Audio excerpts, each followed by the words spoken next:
Nationwide is so much more than a great insurance company. They're one of America's largest financial services companies. Like how I'm more than just Peyton Manning. I'm also motivating Manning. When I say insurance, you say financial services. Insurance. Financial services. Insurance. Financial services. Now when I say nationwide, you say is both. Nationwide. Is both. Nationwide. Is both. For your insurance and financial needs, Nationwide is on your side. Nationwide Investment Services Corporation, member FINRA, Columbus, Ohio. AI agents are everywhere, automating tasks and making decisions at machine speed. But agents make mistakes. Just one rogue agent can do big damage before you even notice. Rubrik Agent Cloud is the only platform that helps you monitor agents, set guardrails, and rewind mistakes, so you can unleash agents, not risk. Accelerate your AI transformation at Rubrik.com. That's RUBRIK.com. Happy holidays! Want to give your host a gift? Consider subscribing, rating, and reviewing the show this holiday season. It really helps the show grow. From all of us at Believe, have a Merry Christmas, everyone, and a Happy Holiday. Looking for these better days. It is Wednesday, December 24th, Christmas Eve. I'm Scott Seidenberg. Here's what you need to know to make today a better day. We got some news in the NFL in regards to what players are going to be available to play coming up this week. We have one college football bowl game tonight where we have some best bets on. And, man, the bowl season, I got a vent here. Mackenzie Rivers joins me on this episode of Better Day, presented by FanDuel. Mac, last night in the NBA, the Knicks, we were fading the Knicks with the Timberwolves. That came through. Yep. Karl Anthony Towns, we talked about how his points prop was like taxed because no Jalen Brunson and no OG Anunoby. Not taxed enough. Not taxed enough. Dude scored 40 points last night against the Timberwolves, but still, the Wolves win, the Wolves cover, and it just goes to show you when a team like the Knicks doesn't go out there trying to win the game, well, it was the right side to fade them last night. Yeah, they are a very top-heavy team, and a lot of the top, two of their best starters, Anunoby, maybe their two most important starters by some of the metrics, Anunoby and Jalen Brunson were not there, which gave me FOMO the entire game because I was happy to cash with my best bet on the Timberwolves. But I feel like we could have been in a great situation just betting Towns over in addition or maybe a smaller amount than the Timberwolves. Because if the Knicks were going to cover, it was going to be because of it was on Towns' bet. No, that's a fair point, and maybe we could have done like a ladder. Like we could have done Towns over 25, over 30, over 35, over 40, something like that. Just thinking like he was going to be the only offense there for the Knicks last night. So Timberwolves win 115-104, and doesn't change my opinion on Christmas. I love the Knicks on Christmas against the Cavs. We'll talk about that coming up tomorrow. We're going to do a special Christmas Day preview coming up tomorrow. And also, Mackenzie, you're going to have an NBA Christmas article with plays for all 5 games coming up later on today. Yes, so you'll have a full day to bet it. You know, the Christmas, it'll be in your stocking Christmas Eve. 5 plays for 5 games. There you have it. Also last night, the San Antonio Spurs blow out the Oklahoma City Thunder 130-110. Now, it got out of hand in the fourth quarter. That was obviously a much closer game until the fourth quarter, but the Spurs pulled away once the Thunder realized they were not coming back to win the game, so the score winds up looking a little bit more uglier than the game was. But this is now 2 losses to the Spurs in the last 3 games or so for the Oklahoma City Thunder. 2 things that jump off the page that jump off the screen and the page to me. 1, I cannot wait to bet the Thunder on Christmas. But 2, Mac, do the Thunder have a Spurs problem? Well, those are 2 diametrically opposed concepts. If the Thunder have a Spurs problem, then we don't want to lay the 9.5. The market has moved after this game from the Thunder laying 10.5 on Christmas to now 9.5. And I think these are the games that the Thunder can play. Offensively, they scored 109 points the last time they played the Spurs, lost by 1, and 110 points. So I think, and you look at the last couple weeks, their defense has stayed the same, but during these 3 losses, their offense has really sputtered. I think that's all right. Jalen Williams coming back into the fold. They finally have their official starting lineup, who's, by the way, 1-3 on the season, 26-4 overall. When they have their starters, they're 1-3. But I think it's just a little bit of a learning curve. Any other team, we wouldn't be surprised to drop against a top team in the West by 20 points. I think they look themselves on Christmas Day. Well, Mackenzie, in the last 2 years, no one's going to argue that the Oklahoma City Thunder have been the best team in the NBA last year and this year. And since the start of last season, in the regular season, when the Thunder lose a basketball game, in the following game, they are 16-2 straight up, 11-7 against the spread. They are outscoring their opponents in the first quarter of those next games following a loss by a total of 31.1 to 29. So 2 points, they're outscoring their opponents in the first quarter. Now, if we want to go a little bit further, how about when they lose on the road and then they are home the next game? Right. We're just going to talk about their home splits. 6-1 straight up, 5-2 against the spread, outscoring their opponents in the first quarter 31.7 to 28. So I think Thunder first quarter, like all the numbers show us that it's not like, forget about the immediate revenge spot when you're playing against a team that you just lost to, but just the Oklahoma City Thunder in general after a loss have always bounced back strong. Just at home, 70% ATS. So even if you weren't in the bounce back spot, a lot of trends pointing this direction. And the market, maybe the market's naive. They don't have that playoff atmosphere or mentality of we're going to say this team lost, they're going to bounce back. It's just an algorithm like, oh, they have 4 losses, so they're this much worse. I definitely look at Thunder on Christmas Day, laying 9.5. I also think because of the way their offense is struggling, defense not so much, despite Tuesday's game, I think Spurs team total under might be the way to go. Okay. Up on FanDuel right now, Thunder first quarter -2.5. I'm wondering if we can get to a -2. I'd be more comfortable doing -2 in the first quarter. But so their average home spread the last 2 seasons was 12.5, 12.7, and they're winning their first quarter on average by 5 points. Okay. So this is a little bit less of a spread. Yeah. And if they win by 5 points, we're golden. All right, so more on this game obviously coming up in Mackenzie's NBA article, and more on this game coming up obviously in our Christmas preview episode coming up tomorrow on Christmas Day. It's interesting when you look at the teams that are playing on Christmas and how they did last night. The Rockets lose to the Clippers 128 to 108. The Lakers lose to the Suns 132 to 108. They all took the 23rd off. Christmas Eve. Yep. Nuggets and Mavericks, they're both playing on Christmas, and that was a battle, but the Mavericks beat the Nuggets 131 to 130. And the Cavs, well, they didn't take a break because they played a bad team in the Pelicans. They win 141 to 118. Did you see the end of the Mavericks-Nuggets game? No. So Nikola Jokic, great move on Anthony Davis, spins into the paint.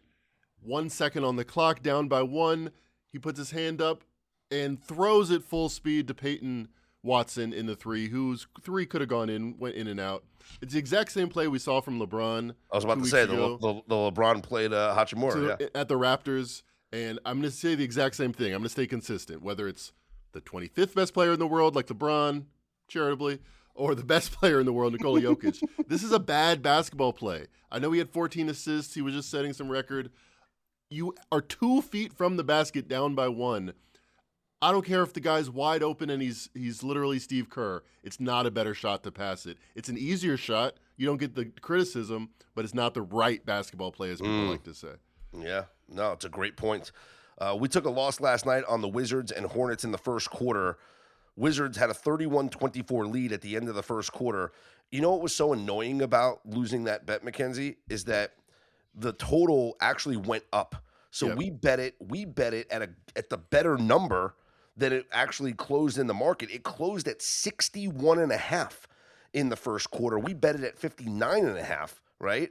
And by the way, there was 72 points scored in the second quarter. So second quarter had that many points. First half goes over.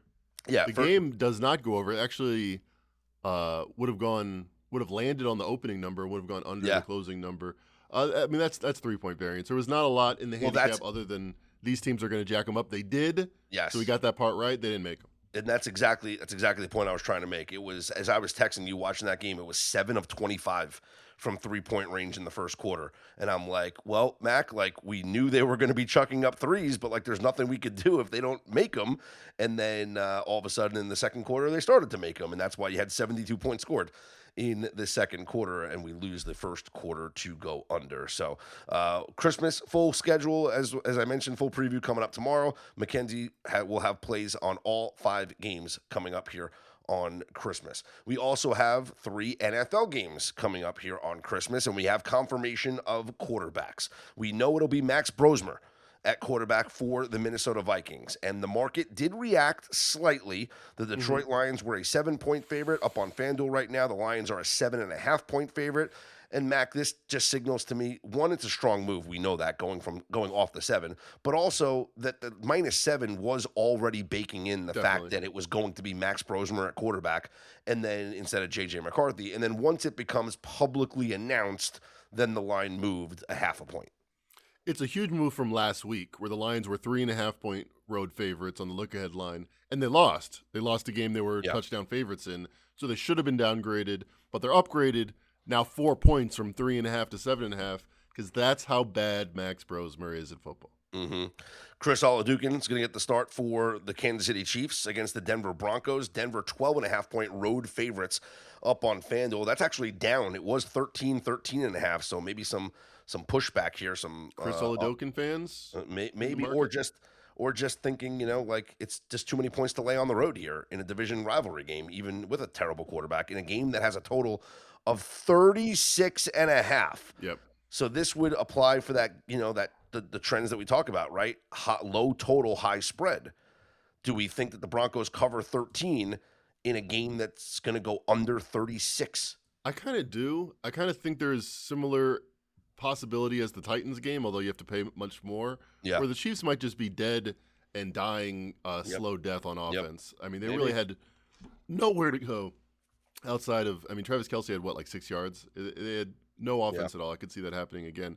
And the Broncos might be motivated to put their foot and their boot into the skulls of the dead Chiefs. Yep, still trying to solidify the division as well for the Denver Broncos.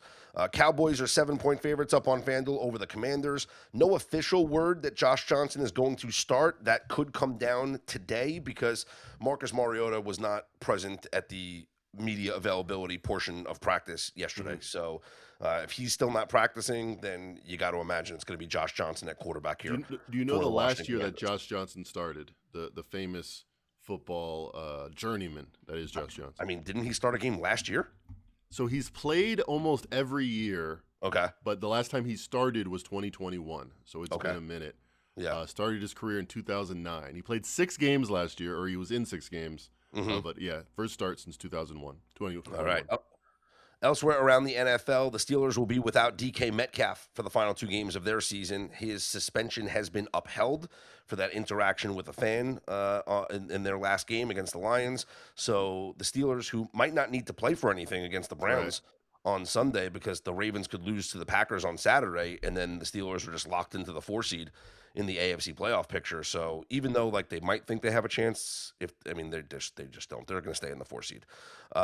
So they might not have to win, against the Browns. Same thing. So the Packers are now 3-point favorites. So the more the Packers are favored, the less the Steelers are favored. Makes sense. Yeah. And again, we talked about this correlated money line play where we essentially should do 2 separate money line parlays. One money line parlay on the Ravens and the Steelers, and another money line parlay on the Packers and the Browns. Because if the Packers win, Steelers are going to tank, and if the Ravens win, then the Steelers are going to play hard. I would try to get that 3.5 still available at South Point. If I was going to do a money line parlay, I would just not pull the trigger on Browns money line. As much as it makes sense, I would take that value and get the 3.5. So that would be Packers laying the 3 maybe, or money line, and then Browns plus 3.5. Okay. We'll talk more about this, of course, as we progress into tomorrow and preview the games coming up here for NFL Christmas. Drinking and driving is a decision that will change your whole world. Things will never be the same once you get a DUI, because legal fees and time in court are just the beginning. Getting into a crash is another way your world could be irreversibly changed after drinking and driving. Your vehicle may not be the only thing that gets damaged in that crash. You could face a life-altering injury or even death. But you're not the only one who could face those consequences. Your decision to drink and drive could permanently change someone else's world, whether you injure them or leave their loved ones grieving. The next time you're out drinking, call a rideshare, a taxi, a sober friend, or a designated sober driver. Always plan for a safe ride home. The only decision that'll change your world for the better is the decision to call for a sober ride. It's never worth it to drive drunk. Don't risk it. Drive sober or get pulled over. Paid for by NHTSA. AI agents are everywhere, automating tasks and making decisions at machine speed. But agents make mistakes. Just one rogue agent can do big damage before you even notice. Rubrik Agent Cloud is the only platform that helps you monitor agents, set guardrails, and rewind mistakes, so you can unleash agents, not risk. Accelerate your AI transformation at Rubrik.com. That's RUBRIK.com. Well, college bowl season rolls on, Mackenzie, and they have been terrible, these bowl games. I don't know what else to say. It looks more and more watching these games like these teams are just not practicing or preparing for these games. And I started to think about it yesterday a lot because handicapping college bowl games, one, has been increasingly difficult this year, more so than other years, because it's not just the opt-outs anymore. It's not just the coaching staff changes. You also have to understand the motivation for who's left and playing in these games. And sometimes what the coaches say is not exactly true. UNLV last night had their starting quarterback, Anthony Calandria, had their starting running back, Jet Thomas. They were playing indoors in Frisco, Texas. UNLV's averaging like over 40 points per game when they play indoors this year. The fact that they scored 10 points against Ohio, a MAC team, is utterly embarrassing. And yeah, there were so many turnovers. Interception in the end zone, interception in the red zone again, multiple turnovers for both of these teams. It's inexcusable.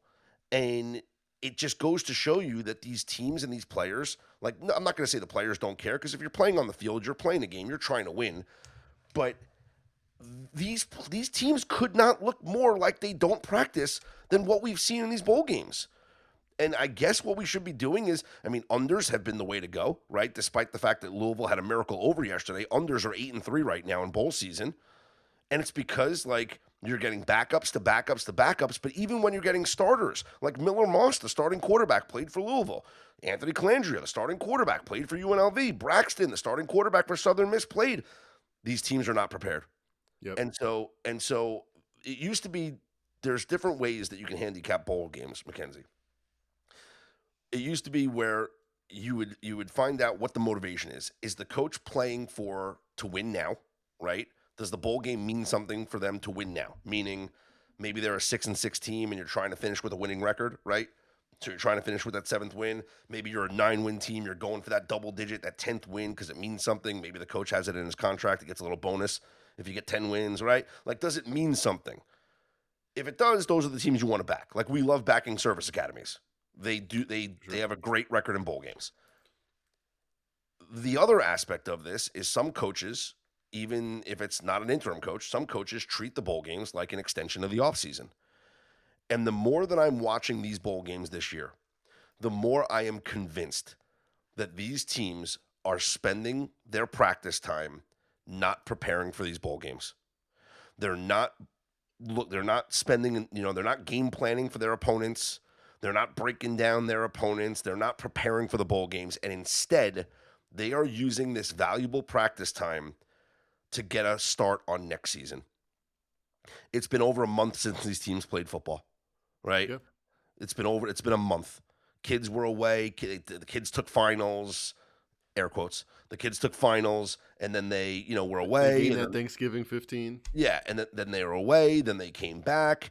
And with all the restrictions now on the amount of practice time you have, with the uncertainty, with the transfer portal and whatnot, you're trying to figure out what your roster is going to look like next season.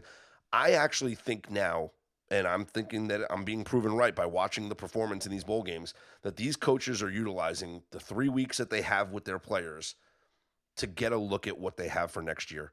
So even if the starters are there, they might not be practicing, and they might just be doing walkthroughs. And instead, the coaches are using the practice time to work with backups. They're using their practice time to drill in some things and to teach and to instruct and to figure out, hey, we got a spring game coming up in a couple of months. Like, who are we going to have on the depth chart? And this valuable practice time is not being used to prepare for their opponents in the bowl games, because the play that we have seen on the field has been some of the worst play that I have seen in bowl season in quite some time. Hearing you lay it out, it occurs to me that somewhere between preseason and NFL playoffs is where the bowl games exist, because these teams haven't played for several months, have many new players playing or not playing. Yet it's somewhat a playoff because it's the culmination of their season still. You think UNLV would rather have won the bowl game or won like against New Mexico in the middle of the season? Like, I'm not sure this game is more important than their average game. It's not. It's not. This game's meaningless. It's kind of an argument for against the Bulls, but as gamblers, we gotta figure out how the games are being played. Which is why you can say, hey, they're 8-3 to the under, but then again, you have a situation where we saw it in the Louisville game yesterday, where the backups are in the fourth quarter and they can't tackle or cover anybody. And so the offenses just march right down the field, and then there's a block kick returned for a 2-point conversion. It's just like ridiculous circumstances. And by the way, Louisville scores a late touchdown and backdoor covers. So, tough loss if you had Louisville laying the points there, because they only win by 5. So I don't know what to make of it. And here's what I think we have to do is you got to be uber disciplined and pick your spots. Now, the college football playoff is certainly its own animal, but for the bowl games, you got to pick your spots. The spot that I have picked is tonight's game. Standalone game. It's the only game on the board here, Christmas Eve. Hawaii and Cal, the Hawaii Bowl. I understand why the total has dropped down because of all the unders that we've seen in bowl season. But there's no weather. There's not going to be any wind here tonight, right? Total's at 50 There might and be a a half. rainbow in the distance. Maybe.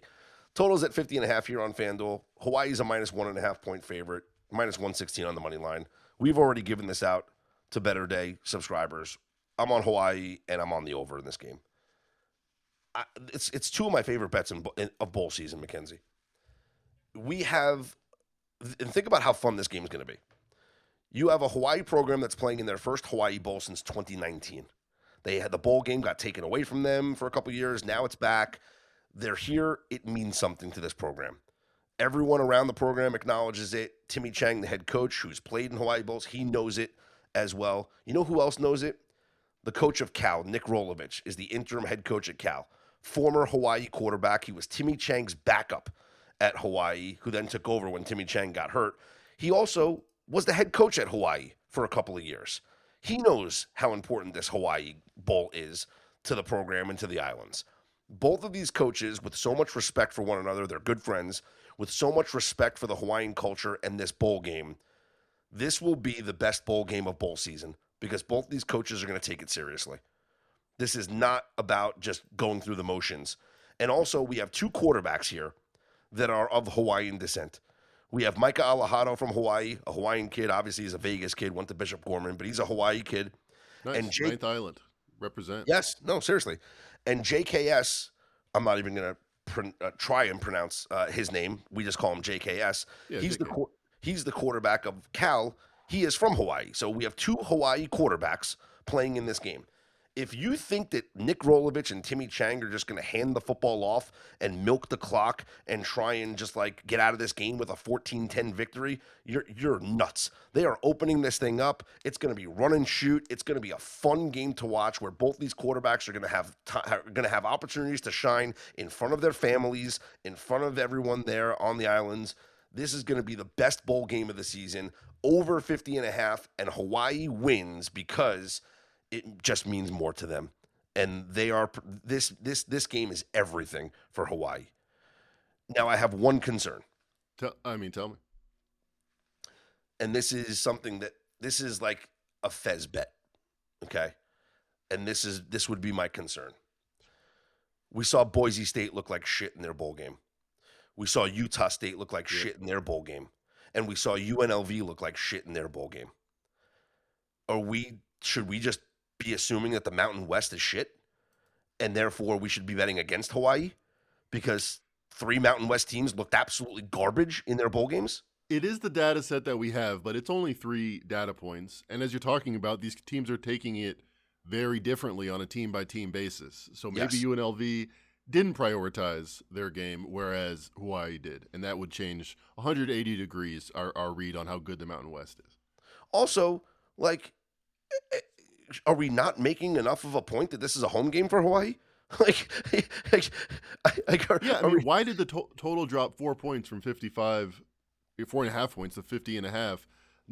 Hawaii didn't play in the last month. None of the results of other games should really materially affect what we think is going to happen in this game.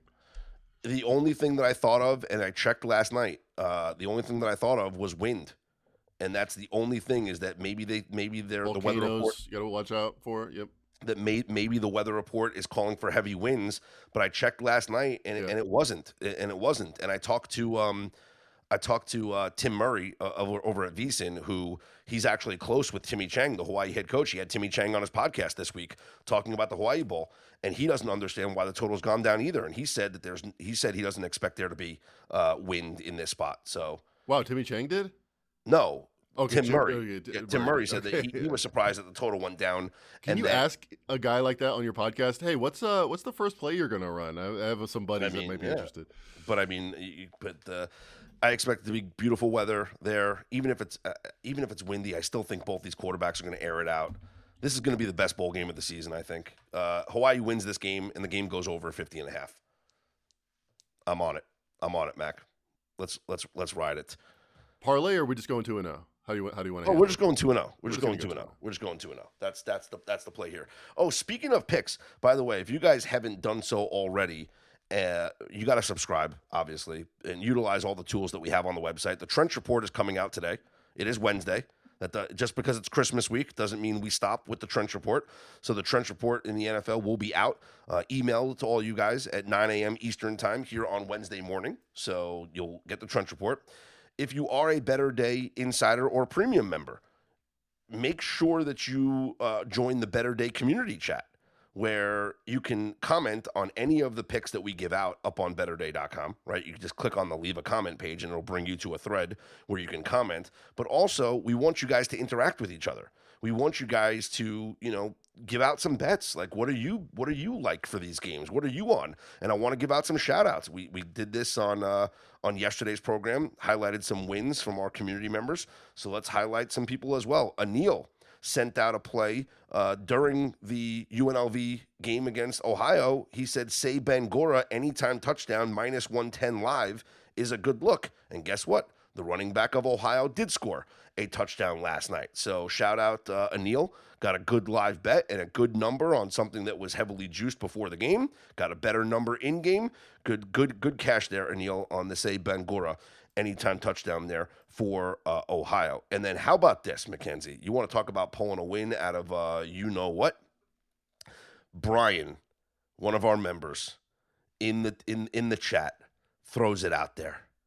He says, quote, if anybody's interested, Tunisia versus Uganda, over 1.5 goals. That's what he says. And he says, straightforward to the point. He goes, well, there's more. He said, I expected this line to be 2.5. Uganda back line isn't great. Tunisia underwhelmed last cup tournament. I think they will be looking to make a statement, and it should be an open game. Final score in last night's Africa Cup of Nations game, or yesterday afternoon's Africa Cup of Nations game, Tunisia 3, Uganda 1. My man Brian in our chat cashing the Tunisia-Uganda bet. So you know how hard it is to get a plus 2.5 goal ATS margin in a soccer bet? It doesn't get any better than this. He gave out the over 1.5 goals. He thought it was going to be 2.5. The game winds up with 4 total goals, so you could have played an alternate spread. I mean, this is what the chat is all about. So sign up, become a Better Day Insider or Premium member, and have access to the community chat. And guys, we really encourage you to interact with one another because that's what we're trying to build here at Better Day. It is more than just the picks. It's more than the resources that we're trying to provide up on the website. It's also about creating a community, and we want you guys to embrace that community aspect. Speaking of BetterDay.com, though, as we approach the new year, we're very excited. We do have more collaborations coming up, more insights and betting tools that we will be adding to the website coming up. And our goal, as always, is to continue to provide you guys with all the tools and analysis that you need to become a better. Hit us up on social media. You can follow Mackenzie at Mac and Rivers. You can hit me up on Twitter at Scott's On Air. All of our Better Day socials will certainly be up and running they're up and now, but they're going to be starting to get more populated as we go into the new year next week. We have big plans for social media. So we are growing, and we are happy to have you on board with us on the ground level. We cannot do this without you guys. So we appreciate you so much here on this Christmas Eve. And guess what? We will have a Christmas Day episode tomorrow. So we do it for you. We will be here on Christmas for you guys coming up tomorrow. For Mackenzie Rivers, I'm Scott Seidenberg. Here's hoping you make today and every day a better day.